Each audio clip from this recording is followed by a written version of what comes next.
pledge allegiance to the flag of the United States of America and to the republic for which it stands, one nation, under God, indivisible, with liberty and justice for all.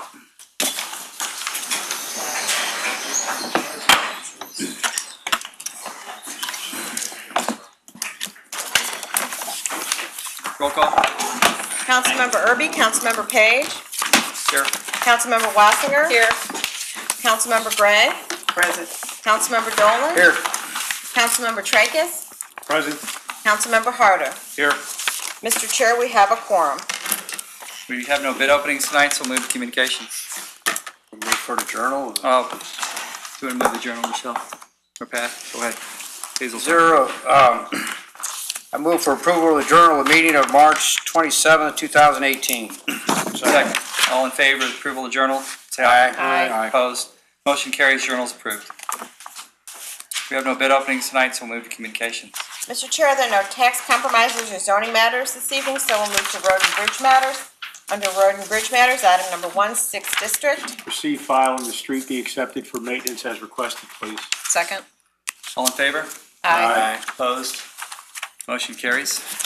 Moving on to other communications, Mr. Chair, item number 1, 3rd District. Receive, file, and the deposit agreement and subdivision plat be approved as recommended. Second.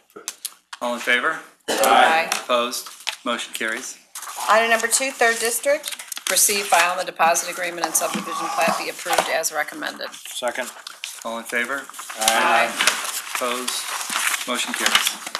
Item number 3, 5th District. Receive and file. So ordered. Item number 4, 2nd District. Receive, file, and the county council be directed to prepare the appropriate legislation.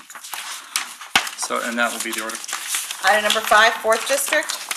Receive, file, and the county council be directed to prepare the appropriate legislation. So ordered. Item number 6, 5th District. Receive, file, and the change of managing officer be approved as requested. Second. All in favor? Aye. Opposed? Motion carries. Item number 7, 5th District. Receive, file, and the county council be directed to prepare the appropriate legislation. So ordered. Item number 8. Same motion, and that will be the order. Item number 9.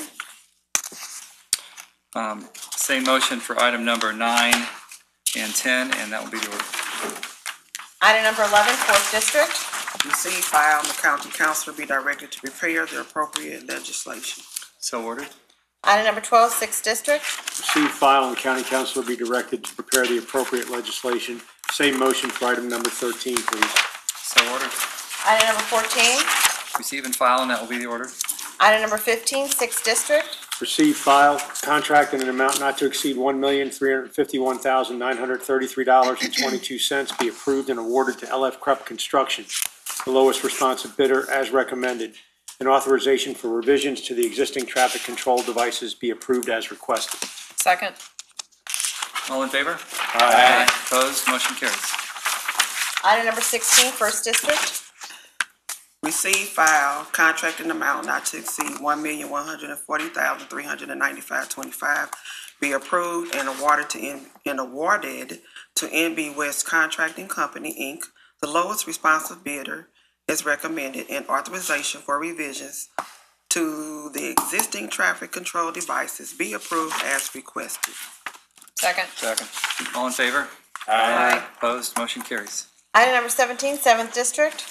Receive, file, contract in an amount not to exceed $1,003,950.03 be approved and awarded to NB West Contracting Company, Inc., the lowest responsive bidder, as recommended, and authorization for revisions to the existing traffic control devices be approved as requested. Second. All in favor? Aye. Opposed? Motion carries. Item number 18. Receive and file, and that will be the order. Item number 19, 2nd District. Receive, file, and the county council be directed to prepare the appropriate legislation, and that will be the order. We have no add-ons this evening, Mr. Chair. Report of the county executive. No report. Public forum. We have 6 speakers this evening, Mr. Chair. Thank you. Please approach the podium when your name is called and give us your name and address for the record, and please try to keep your comments to 3 minutes. First speaker. First speaker this evening is Izora Liggins.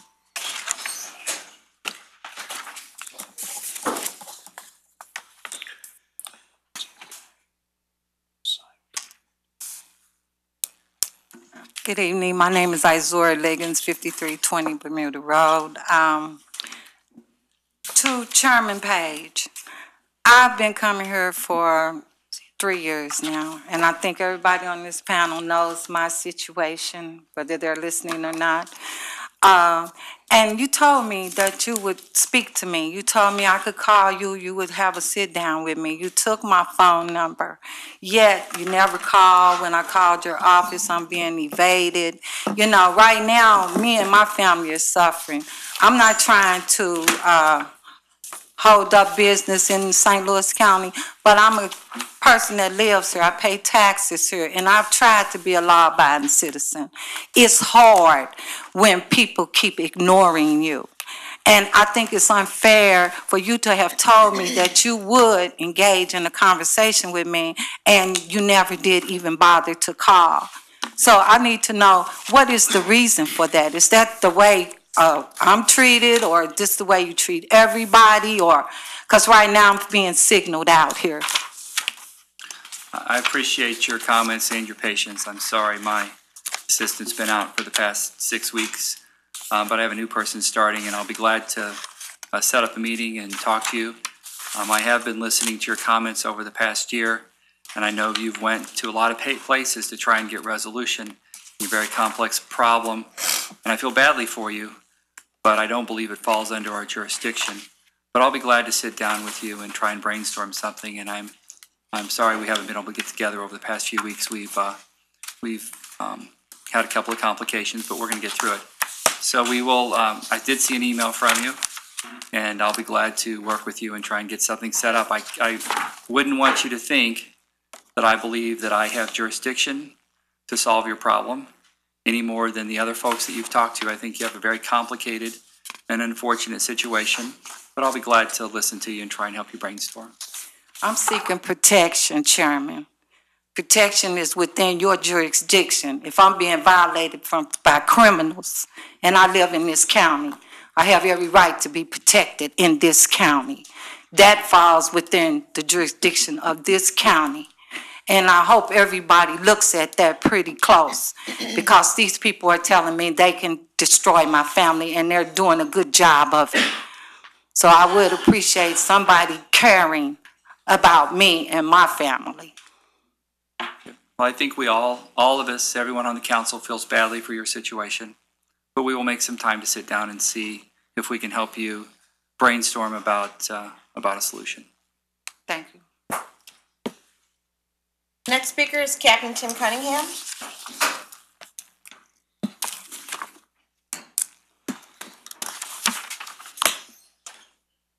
Chairman Page, members of the council. My name is Tim Cunningham, and I'm the captain of the West County Precinct. Before I get started, I'm here to talk about the bridge, the Lewis Bridge and the Allen Bridge. Has the Allen Bridge been approved to be replaced, repaired? Or is that something that's a rumor? So it has been. Okay. That takes away most of my spiel. All right, so it is a public safety issue. And I don't want it to come down to names of who lives across this particular bridge now. I think we know the scores of the ratings of what each bridge had. So from the county police perspective, when we're summoned to somebody's residence or the golf course in this particular situation, we need to get there. And I'm sure some of you, or maybe all of you, have stood on that bridge or underneath it or seen the videos of it. I have multiple occasions. And it is starting to, or has been, it's fallen apart. So at some point, something's definitely got to be done about it. With our department, depending on what kind of situation's out there, the special operations or our bomb and arson or arson explosive unit has to go out there, heavy machinery does have to cross that bridge. And I'd hate to have a tragedy of just trying to get there, and somebody else needs our assistance as well. So I guess there's no school buses going to that bridge. I was worried about the other bridge as well on the Allen side. So All right, I appreciate your time. Thank you. Thank you. Next speaker is Michael Burton.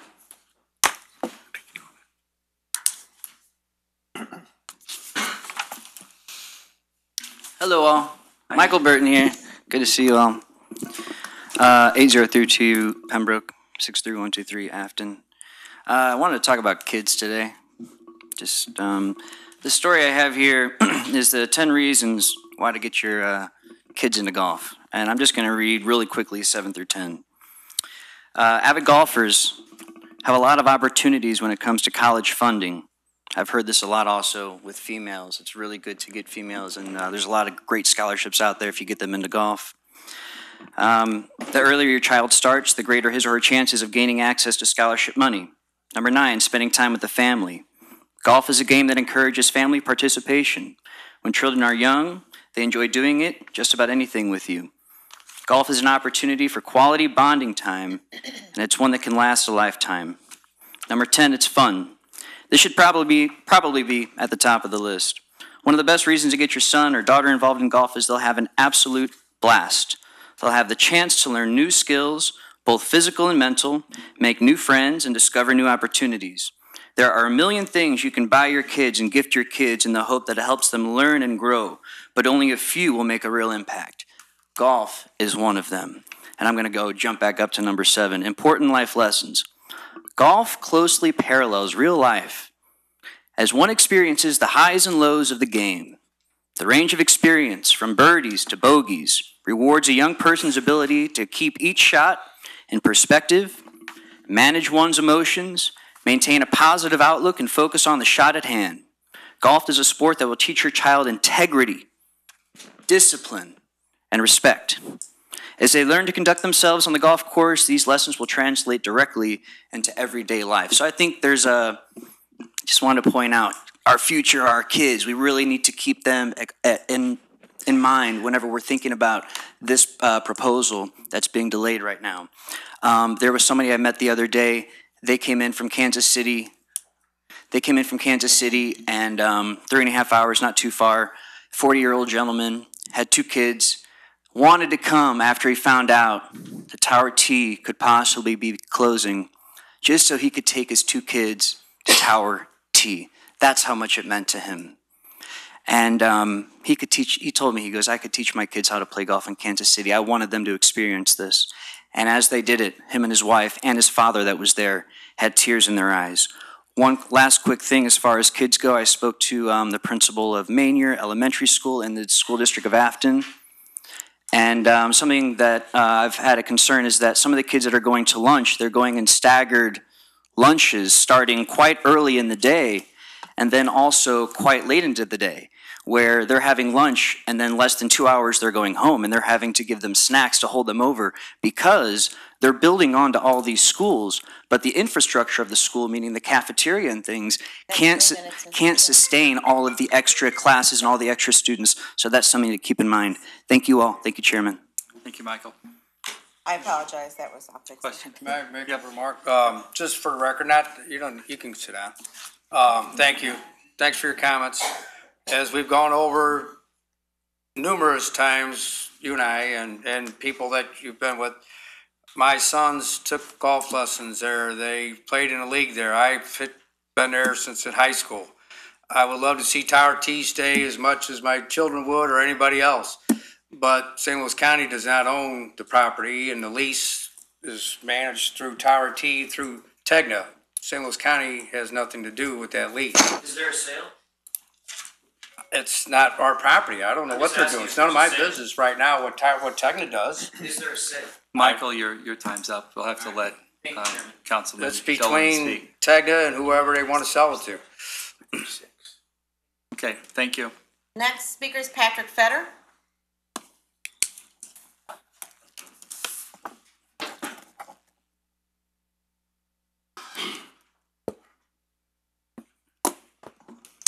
Good evening, and thank you for allowing me the opportunity to address the council here. My name is Patrick Fader, and I'm the chairman of the board of the Eureka Fire Protection District. I am here tonight to convey some points regarding the seriousness of the Lewis Road Bridge located within our district. Number one, it's in its current condition. We have instructed our department staff to only cross in an actual emergency. Number two, at the current rate of deterioration, it will reach a point that a fire engine will not be able to cross, even in the event of an emergency. Point number three, there are no other access roads to the area beyond this bridge that we're currently servicing. Point number four, there are a number of structures beyond the bridge, and our ability to provide protection to these structures will be limited, compromised, or become non-existent. And my last point is that many of our district residents and our out-of-district visitors frequent the Crescent Farms Golf Club every year, and accessing them in the event of a medical or fire emergency will be severely compromised as a result of the bridge and its condition. We have several tournaments out at the golf course, out at Crescent Farms. Each tournament probably has about 140 to 150 players. My understanding is that we're looking at a resident in the golf course, but really our resident, or the people that we're tasked with protecting, increases depending on what's going on that side of the bridge. We've had several cardiac arrest events out on that golf course. We've also responded to brush fires as well. So for us as a fire department, it's really a life safety issue. It concerns me as the chairman of the board that we have instructed our employees and our firefighters, paramedics, not to cross that bridge because of fear for their safety, as well as fear for the safety of the individuals on the other side. The fire that we responded to, the brush fire, we were not able to take a pumper across.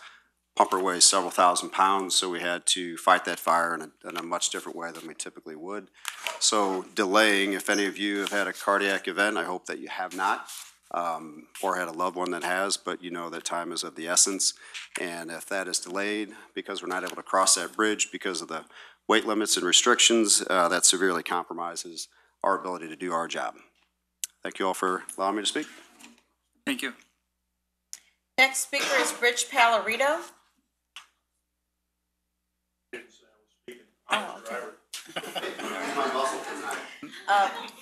Then final speaker this evening is Amy McKinney.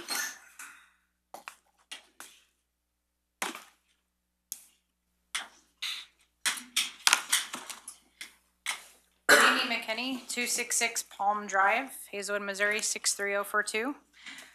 I am a 9-year employee of Department of Justice Services. I am here to speak on bill number 54, which would give raises to the 55 Justice Services employees and the 65 correction medicine employees that were left off on the bargaining table.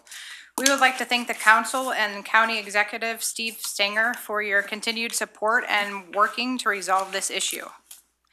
Thank you, Peter Crane, for meeting with DJS staff after the county council meeting last week and explaining the legislative process. It is our understanding that for this bill to pass, there must be a recommendation from the county executive. We are asking Mr. Stenger to please submit his formal recommendation so that bill number 54 can be perfected and legally enforceable by the county charter. We believe what we are asking for is reasonable based upon what the other Justice Services staff received. Like all staff, we would like to be compensated for years of service and recognized as an integral part of the public safety of St. Louis County. Thank you.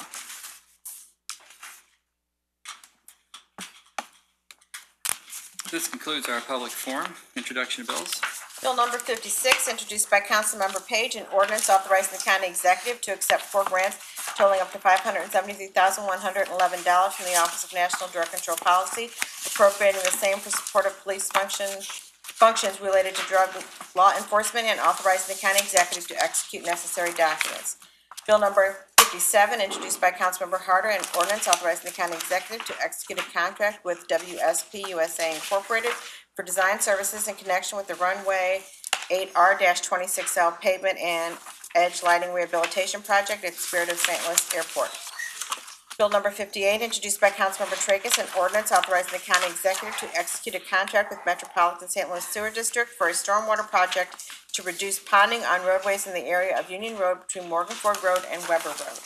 Bill number 59, introduced by Councilmember Dolan, an ordinance authorizing the county executive to execute an agreement with the city of Richmond Heights for improvements to McKnight Road.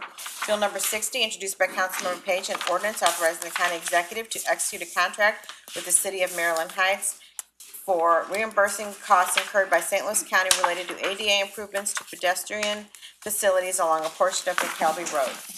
Bill number 61, introduced by Councilmember Walton Gray for Councilmember Erby, an ordinance calling and providing for the holding of an election in St. Louis County, Missouri on the 7th day of August 2018 for the purpose of submitting to the qualified voters of the Village of Hanley Hills, Missouri, a proposition for the disincorporation of the Village of Hanley Hills. Bill number 62, introduced by Councilmember Harder, an ordinance repealing and reenacting ordinance number 26,978 pertaining to a contract with the United States Fish and Wildlife Service in connection with restoration of prairie habitat at Faust Park. Bill number 63, introduced by Councilmember Walton Gray, an ordinance authorizing the county executive to grant Spire STL Pipeline LLC an easement for installation and maintenance of a 24-inch diameter natural gas transmission pipeline in Spanish Lake Park. Bill number 64, introduced by Councilmember Page, an ordinance appropriating and setting apart the amount of $1,122,000 from the unappropriated balance of Police Asset Sharing Fund for purchase of specialized law enforcement equipment. Bill number 65, introduced by Councilmember Page, an ordinance approving exception of donation of $5,000 from Youth in Need and appropriating same for support of acquisition of student bus passes for youth involved with family court alternative school programs.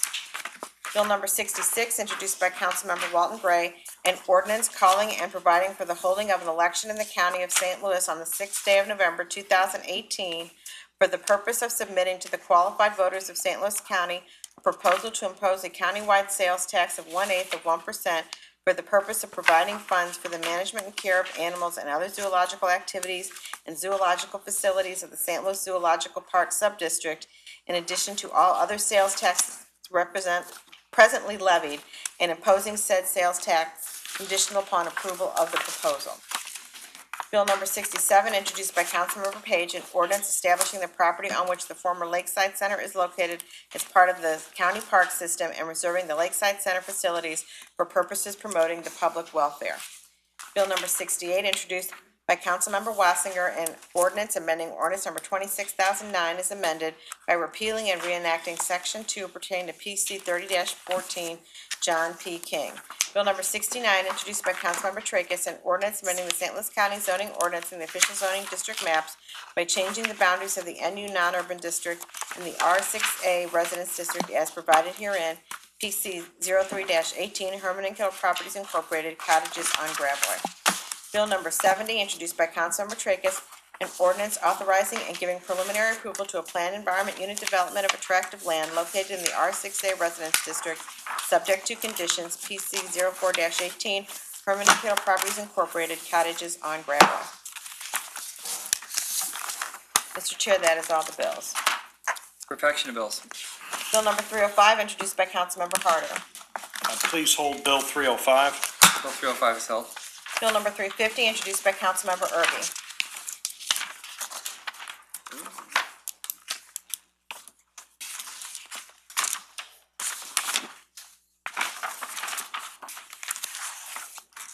Hold on the order of business.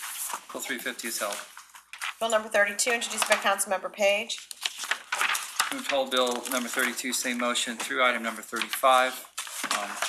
Bills 32 through 35 will be held. Bill number 44, introduced by Councilmember Erby for Councilmember Page. Move to hold Bill number 44. Bill 44 will be held. Bill number 54, introduced by Councilmember Erby. Please hold.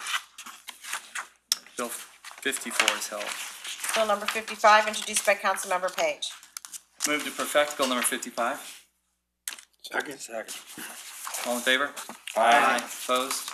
Motion carries. Bill number 55 is perfected. Final passage. Bill number 307, introduced by Councilmember Harder. Mr. Chairman, I'd like to have Acting Director Drysword come forward and give us an update. Yes, come on up.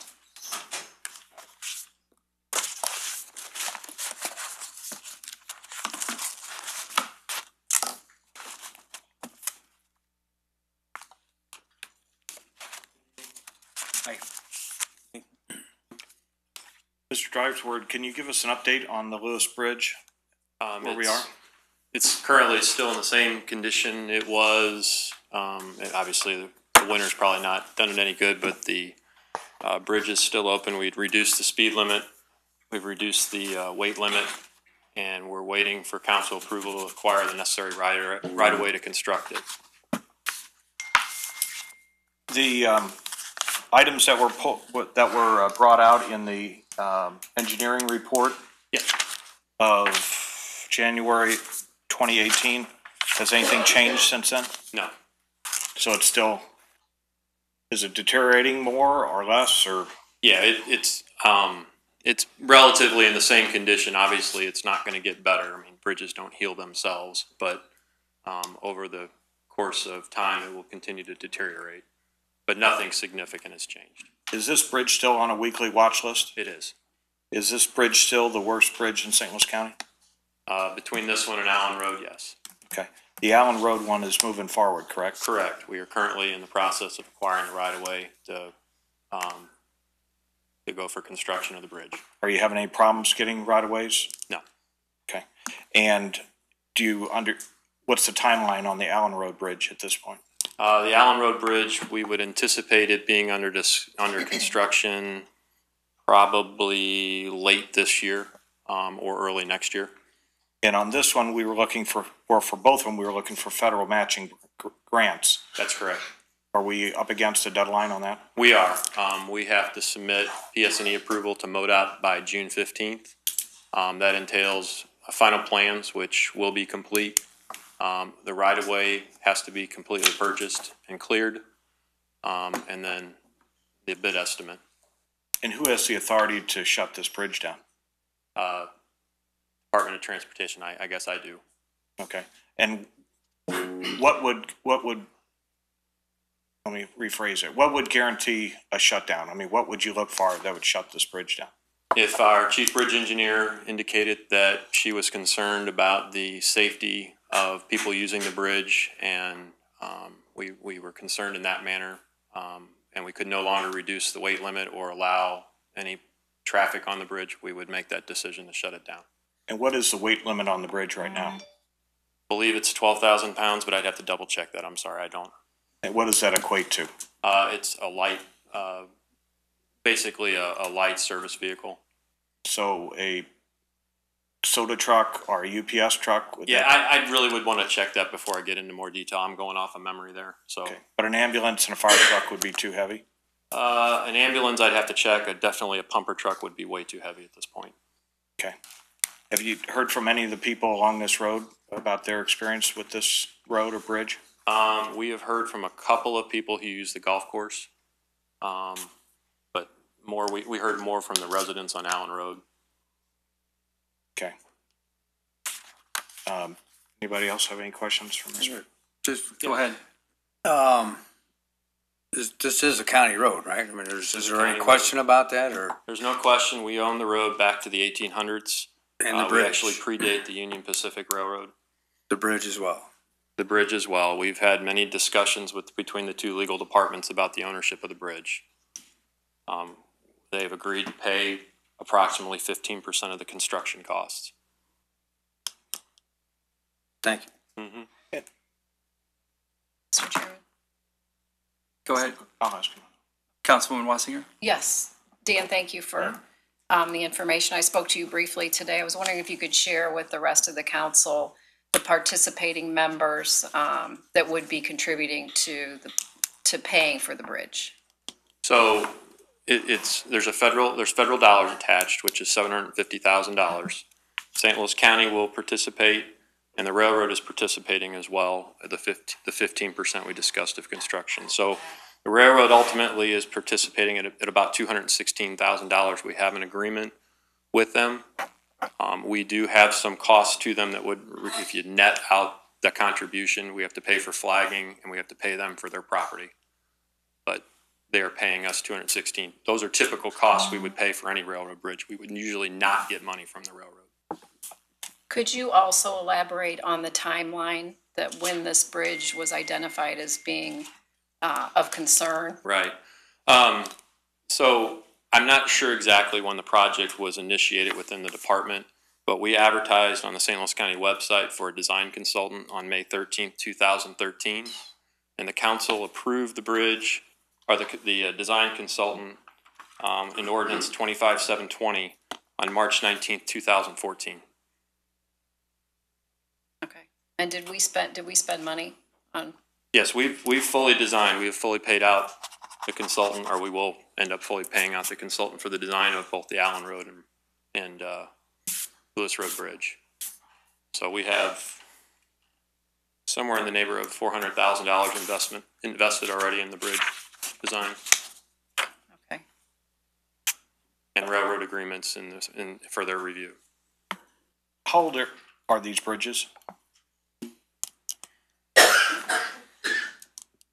I would be going off memory at this point. I'm sorry, I don't have that with me. Would be They're 19 50 plus. Okay. Right. Thank you for your testimony. No problem. Yeah. If I understood the design plans that were approved, you're going to construct a temporary bridge while you tear down the existing bridge and build a new bridge. Is that correct? That's correct. Okay. And the total cost for that is what? Just for the construction of the temporary bridge and the new bridge? For the temporary bridge and the new bridge for just Lewis Road is just short of $2 million. And that would not include the cost of acquiring easements, correct? That's correct. Okay. And other related and connected costs as well, right? Correct. That is just that doesn't include the design, that does not include the right-of-way. Right. So between the federal grant and the railroad, you've got well under half the money you need for the project, right? Yes, it's significantly less than half. Now, you mentioned that you've reduced the speed limit and reduced the weight limit. When did you do that?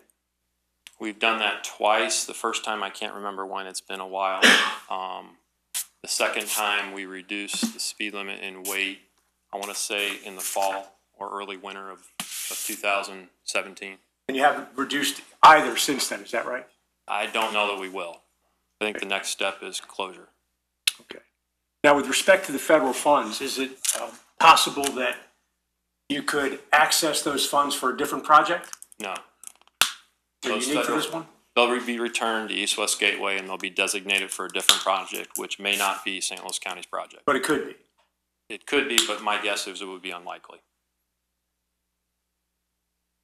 Do you think the East-West Gateway leadership would be against letting St. Louis County have those funds for another project? They would go through a scoring process, so it's really the next project that just failed to get the federal funds, so that they have a very lined out process. As you sit here tonight or stand here tonight, your chief bridge engineer has not opined to you that the bridge is so unsafe that you have to close it, has he or she? No, we would close it if that was the case. Thank you, Mr. Chair. Mr. Chair. How long would it take you to make to contract and bid out an at-grade crossing at this location? I don't think we could do an at-grade crossing. The railroad tracks are 20-something feet below the road. At the bridge site? Yes. But down the tracks, farther down the tracks? You probably are spending more money in right-of-way from the property owners. Probably. And then the other thing is, my guess is the Union Pacific will not approve an at-grade crossing. They try very hard to get away from those. Those are safety issues across the country. Are they upset with the bridge? They would like to see the bridge built. They've called me twice, and they asked if there's anything that they can do. And you have their participation in writing? We have the 15%, which was an email, I think, which came up in the committee meeting between Bob Grant and the Union Pacific attorney. From 2 years ago? Yeah, it might be longer than that. I think it was closer to 13 or 14 when that agreement. When you testified before us in the past, you called that a handshake agreement. Well, it's not a legal document. Okay.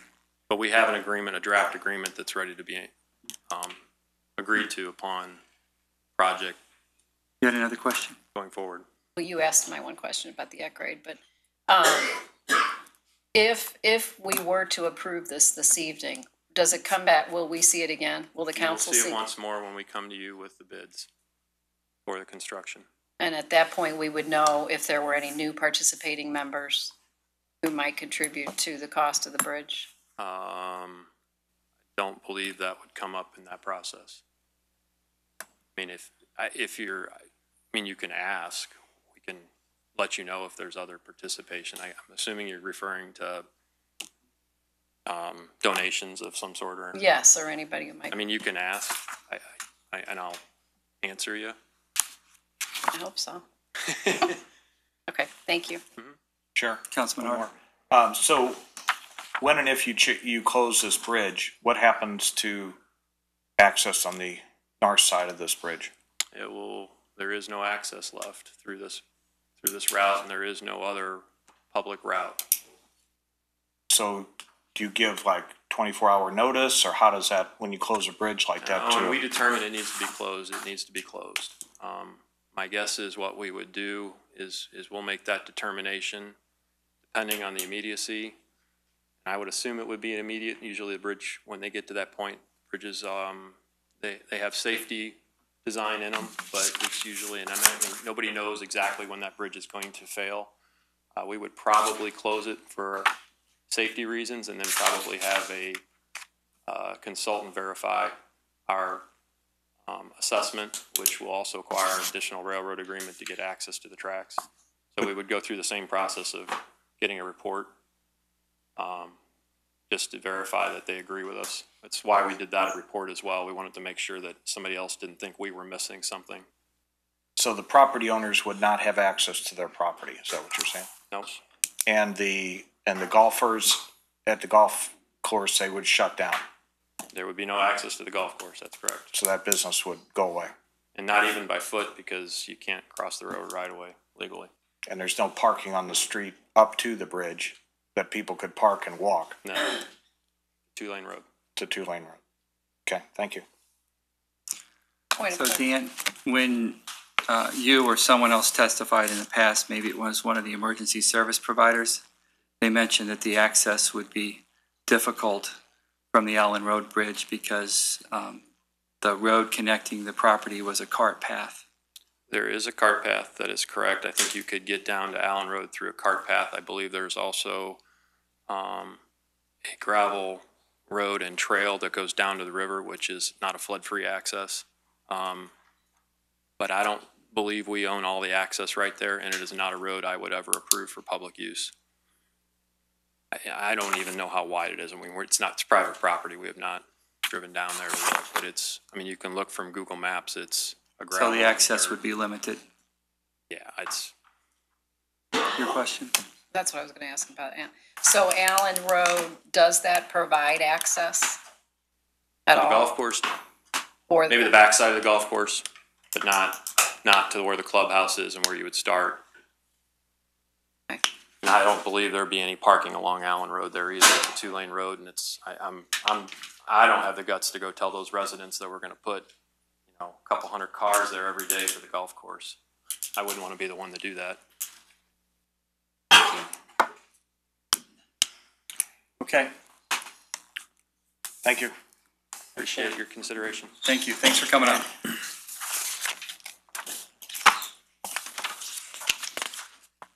So I move Final for, passage. Go ahead. okay. I move for final passage of bill number 307. Second. Roll call. Councilmember Erby? Councilmember Page? No. Councilmember Wassinger? Yes. Councilmember Walton Gray? No. Councilmember Dolan? And again, I just, a brief comment, as I said last week, obviously it's a St. Louis County road, as we've been told. I don't think we have the luxury, or at least I don't personally have the luxury of deciding who gets public safety protection and who doesn't. Maybe you don't like somebody who lives back there, but they have people, other people than the person who lives there back there who deserve public safety, and this jeopardizes that, so I vote yes. Councilmember Tracus? Last week, when I voted the affirmative to perfect this measure, I made it clear then that that vote was in no way indicative of how I would vote on final passage. I voted to perfect the bill in the hopes that it would foster dialogue, debate, and consideration of other options, such as an at-grade crossing. There obviously has not been any of that. No consideration for other alternatives. And so at this point, I'm going to abstain. Councilmember Harder. Yes. Mr. Chair, on bill number 307, there are 3 ayes, 2 noes, 1 abstention, and 1 absent. Bill number 307 has failed to finally pass. Bill number 353, introduced by Councilmember Page. Move to hold bill number 353. Bill 353 is held. Bill number 38, introduced by Councilmember Erby. Move to hold bill number 38. Bill number 38 is held. Bill number 50, introduced by Councilmember Page. Move for final passage of bill number 50. Second. Roll call. Councilmember Erby, Councilmember Page, Aye. Councilmember Wassinger, Aye. Councilmember Gray, Yes. Councilmember Dolan, Aye. Councilmember Tracus, Aye. Councilmember Harder. Aye. Mr. Chair, on bill number 50, there are 6 ayes and 1 absent. Bill number 50 is finally passed. Bill number 51, introduced by Councilmember Page. Move for final passage of bill number 51. Second. Roll call. Councilmember Erby, Councilmember Page, Aye. Councilmember Wassinger, Aye. Councilmember Gray, Aye. Councilmember Dolan, Aye. Councilmember Tracus, Aye. Councilmember Harder. Aye. Mr. Chair, on bill number 51, there are 6 ayes Bill and number 1 50. absent. Bill number 51 is finally passed. Bill number 52, introduced by Councilmember Harder for Councilmember Tracus. Move for final passage of bill number 52, please. Second. Roll call. Councilmember Erby, Councilmember Page, Aye. Councilmember Wassinger, Aye. Councilmember Gray, Aye. Councilmember Dolan, Aye. Councilmember Tracus, Aye. Councilmember Harder. Aye. Mr. Chair, on bill number 52, there are 6 ayes and 1 absent. Bill number 52 is finally passed. Bill number 53, introduced by Councilmember Harder. I move for final passage of Bill 53. Second. Roll call. Councilmember Erby, Councilmember Page, Aye. Councilmember Wassinger, Aye. Councilmember Gray, Aye. Councilmember Dolan, Aye. Councilmember Tracus, Aye. Councilmember Harder. Aye. Mr. Chair, on bill number 53, there are 6 ayes and 1 absent. Bill number 53 is finally passed. Moving on to resolutions, we have 2 this evening, Mr. Chair. Resolution number 1, introduced by Councilmembers Dolan for Erby, Page, and Wassinger. Please read resolution number 1.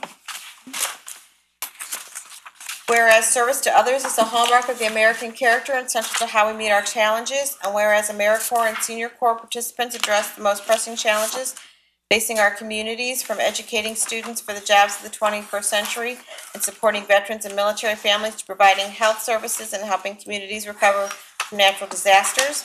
And whereas national service expands economic opportunity by creating more sustainable, resilient communities, providing education, career skills, and leadership abilities for those who serve. And whereas AmeriCorps and Senior Corps participants serve in more than 50,000 locations across the country, bolstering the civic, neighborhood, and faith-based organizations that are so vital to our economic and social well-being. And whereas national service participants increase the impact of the organizations they serve, both through their direct service and by managing millions of additional volunteers. And whereas national service represents a unique public-private partnership that invests in community solutions and leverages non-federal resources to strengthen community impact and increase the return on taxpayer dollars. And whereas national service participants demonstrate dedication and patriotism by making an intensive commitment to service, a commitment that remains with them in their future endeavors. And whereas the Corporation for National and Community Service shares a priority with county officials and mayors nationwide to engage citizens, improve lives, and strengthen communities, and is joining with the National League of Cities, National Association of Counties, Cities of Service, and mayors and county officials across the country for the Mayor and County Recognition Day for National Service on April 3rd, 2018. Now therefore be it resolved by the... Thank you, Jack. I move for adoption of resolution number 1. Second. Roll call. Councilmember Erby, Councilmember Page, Aye. Councilmember Wassinger, Aye. Councilmember Gray, Aye. Councilmember Dolan, Aye. Councilmember Tracus, Aye. Councilmember Harder. Aye, and I asked Councilman Dolan if I could have my name added to as a co-sponsor. Sure. Okay. Mr. Chair, on resolution number 1, there are 6 ayes and 1 absent. Resolution number 1 is adopted. Resolution number 2, introduced by Councilmember Walton Gray for Councilmember Erby. I move for the adoption of resolution number, you said number 2. Yes, ma'am. Second. Roll call. Councilmember Erby? Councilmember Page? Aye. Councilmember Wassinger? Aye. Councilmember Gray? Aye. Councilmember Dolan? Aye. Councilmember Tracus? Aye. Councilmember Harder? Aye. Mr. Chair, on resolution number 2, there are 6 ayes and 1 absent. Resolution number 2 is adopted. Moving on to unfinished business, Mr. Chair, item number 1. Please hold on the order of business, a motion through item number 3, and they will be held. Item number 4, third district. Hold on the order of business, please. Item number 4 is held. Item number 5, fourth district. Please hold on the order of business. Item number 5 is held. And moving on to new business, Mr. Chair, we have 1 prepared order this evening. I move for the adoption of order number 1. Second. All in favor of adoption of order number 1, say aye. Aye. Opposed? Motion carries. Order number 1 is adopted. Any comments by any council members before we adjourn? Motion to adjourn? Second. All in favor? Aye. We're adjourned. Thank you.